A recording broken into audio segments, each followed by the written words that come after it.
What if I told you that helping a stranger carry her groceries could change your entire life forever?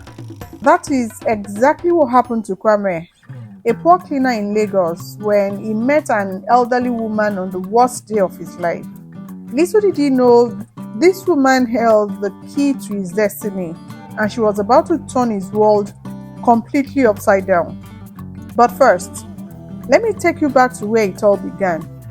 Meet Kwame Asante, a 28-year-old cleaner working the night shift at Sterling Corporate Tower in Lagos. Every morning at 6 a.m., while the city's elite rushed to their air-conditioned offices, Kwame walked home to his cramped one-room apartment in Mushin, carrying nothing but tired bones and a salary that barely covered his rent. This particular morning was different. Kwame had just received the crushing news that his younger sister's university fees had been increased by 200,000 naira. With their parents long gone, Kwame was all she had. The weight of responsibility sat heavily on his shoulders as he trudged through the bustling streets of Lagos Island. As Kwame approached the bus stop, lost in his financial worries, he noticed commotion ahead. An elderly woman, probably in her 70s, was struggling with 3 heavy shopping bags that had burst open, spilling vegetables and rice across the busy sidewalk. People walked past her like she was invisible. Some even stepped over her scattered groceries with the kind of indifference that Lagos traffic breeds in its people. The woman was dressed simply, a faded Ankara wrapper and head tie that had seen better days. Her weathered hands shook slightly as she tried to gather her tomatoes and onions, dodging the feet of rushing commuters. Kwame stopped. Now, any sensible person rushing to catch the only bus that could get them home before the morning heat became unbearable would have kept walking. But Kwame's late mother had always told him, "Omoluabi niwa, we are people of good character." "Mama, let me help you," Kwame said, immediately regretting it when he realized he was going to miss his bus. The irony wasn't lost on him. Here he was, worried about school fees, helping someone else when he could barely help himself. If life was a Nollywood movie, this would be the part where the audience shouts, "Don't do it." As Kwame carefully repacked her groceries into his own plastic bags, the elderly woman studied his face. "Thank you, my son. What is your name?" "Kwame ma. Kwame Asante." She smiled, and something about the smile seemed familiar, though Kwame couldn't place it. "Asante. That means thank you in some languages, doesn't it?" How fitting. Her English was refined, with the kind of accent that spoke of education and travel. "And what do you do, Kwame?" Kwame hesitated. He had learned that telling people he was a cleaner often ended conversations quickly. But something about this woman's genuine interest made him answer honestly. "I clean offices at night, ma." Sterling Corporate Star.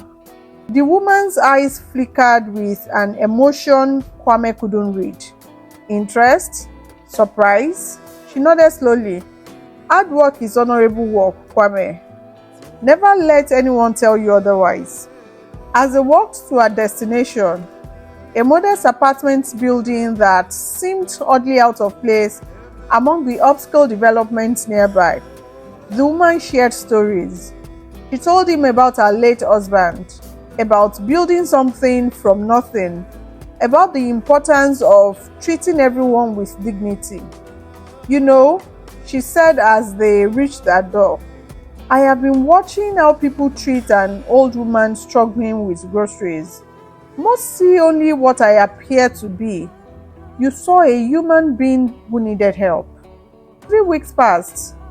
Kwame had forgotten about the encounter, buried under the stress of his sister's looming deadline and his supervisor's increasing demands. That night, as he mopped the 47th floor executive offices at Sterling Tower, Kwame noticed something different.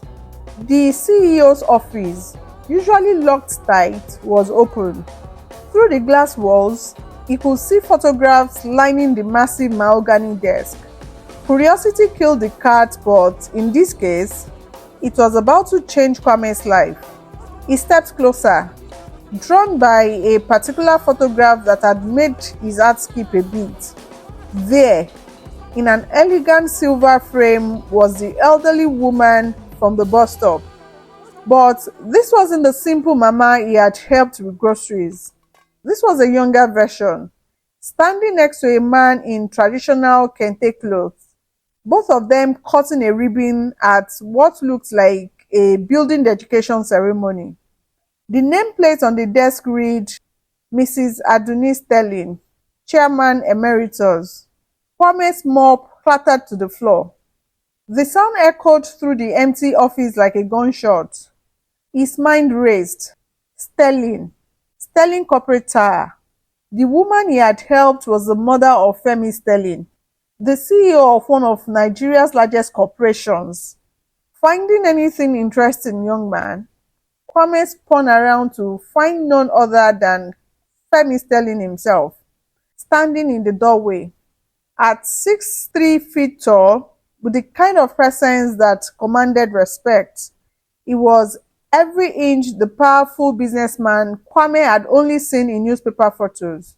Sir, I was just cleaning and I saw.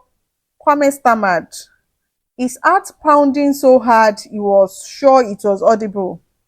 Femi Sterling stepped into the office, his expression unreadable. You saw my mother's photograph. It wasn't a question. Kwame nodded, not trusting his voice. Interesting. Tell me, Kwame. Yes, I know your name. What did you think when you helped an old woman with her groceries 3 weeks ago? The question hung in the air like incense in a church. Kwame realized this was either the beginning of something wonderful or the end of his job. I thought she needed help, sir. That's all. Femi studied him for a long time. That's all. You didn't think about what you might gain?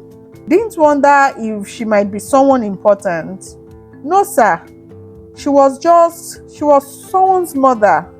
Someone's grandmother, maybe. She needed help. Something shifted in Femi's expression. My mother has been testing people for years, Kwame.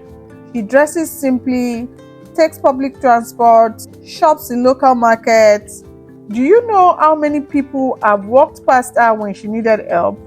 How many have ignored her because they saw only an old woman with no value to them? What happened next would have seemed impossible to Kwame just an hour earlier. Femi Sterling walked to his desk and picked up his mother's photograph. She told me about you, Kwame, about your kindness, your dignity, your character. She also told me about your sister's school fees. In Yoruba culture, we say, "Eniyan ni aṣọ mi." People are my clothing. My mother built this company on that principle. She believes that how we treat people when we think no one important is watching reveals our true character. Kwame felt tears welling in his eyes, overwhelmed by the sudden turn of events. Sir, I don't understand. My mother has recommended you for our new community outreach manager position. It comes with a salary of 800,000 naira monthly, health insurance and an education fund for family members. The job involves identifying and helping people like yourself, those with character but lacking opportunity. The number hit Kwame like a Lagos Danfo bus. 800,000 naira. That was more than 20 times his current salary. But sir, I'm just a cleaner. I don't have a degree in management. Femi raised his hand. My mother started this company selling groundnuts outside the National Theatre. I started in the mailroom. Character cannot be taught in universities, Kwame. Integrity cannot be bought with degrees. As it turned out, Mrs. Adunis Sterling had been conducting what she called character investigations for years. After building Sterling Corporation from a single shop to a multi-billion naira empire, she had insisted that all senior positions be filled by people who demonstrated kindness and integrity, regardless of their background. You see, Kwame, Femi explained as they sat in his office, Nigeria has enough educated people who like character. What we need are people of character who can be educated. My mother has an instinct for spotting such people. The conversation revealed that Mrs. Sterling had been watching the building's cleaning staff for months, observing how they treated security guards, how they handled lost items, how they interacted with people they perceived as having no power. 3 cleaners found wallets this year. 2 returned them hoping for rewards. 1. You returned a wallet without even checking the amount inside. The owner was one of our board members. Kwame's head was spinning. You mean you've been watching me? Not watching, assessing. My mother believes that how a person behaves when they think no one is looking is the truest measure of their character. 6 months later, Kwame Asante walked through the streets of Lagos Island, but everything had changed. His sister was not only back in university, but studying abroad on a Sterling Corporation scholarship. His one-room apartment had been replaced by a comfortable 2-bedroom flat in Lekki. But the most significant change wasn't financial. As community outreach manager, Kwame had identified and helped 17 young Nigerians escape poverty through education and opportunity. Each success story was a testament to Mrs. Sterling's philosophy: character first, credentials second. The funny thing, Kwame often told people, is that I thought I was helping her. Turns out she was helping me. Every week, Kwame still met Mrs. Sterling for lunch. Not in fancy restaurants, but in local bookers where they could talk to everyday people. She continued her character investigations, and Kwame had become a partner in identifying diamonds in the rough. You know what I've learned, Mama? Kwame said during one of their meetings. Kindness is never wasted. It might not always come back to you, but it always goes somewhere good. Mrs. Sterling smiled, the same smile that had intrigued him that first morning. That, my son, is why you were chosen. Today, Kwame's story has become legend at Sterling Corporation. New employees hear about the cleaner who helped an old woman and changed his destiny. But more importantly, it has changed how people think about service, character, and opportunity. The lesson isn't just about unexpected rewards for good deeds. It is about something deeper.